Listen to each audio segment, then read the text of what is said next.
Mengerikan, akibat masak daging dengan paracetamol biar empuk, pakar sebut bisa merusak. Baru-baru ini viral video memperlihatkan proses memasak daging dengan paracetamol agar empuk.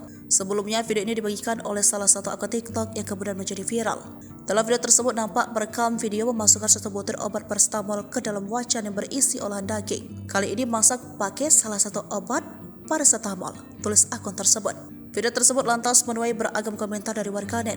Banyak yang mempertanyakan apa fungsi paracetamol yang dimasukkan ke dalam olahan daging. Ada pula yang ternyata telah sejak lama menerapkan cara memasak daging yang sama. Lantas, apa bahayanya masak daging menggunakan paracetamol? Dilansir dari Kompas.com melalui Tribun Trends, Guru Besar Farmasi UGM Zulis Ikawati mengatakan, memasak daging menggunakan paracetamol bisa sangat berbahaya. Ia mengatakan obat sejatinya memiliki senyawa kimia yang kemudian akan menimbulkan efek tertentu. Jangankan lebih dari satu butir, kata Zulis, satu obat dengan kandungan paracetamol pun akan tetap berbahaya jika digunakan. Ia menjelaskan paracetamol terkena panas saat menggembukkan daging bisa terhidrolisis menjadi senyawa beracun. Senyawa beracun tersebut dikenal dengan 4-aminofenol yang bisa berubah hati, ginjal, bahkan gagal organ.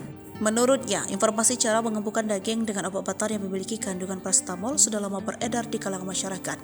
Itu berasal dari Nigeria, tapi di negara tersebut hal semacam ini juga sudah dilarang, ujar Zulis.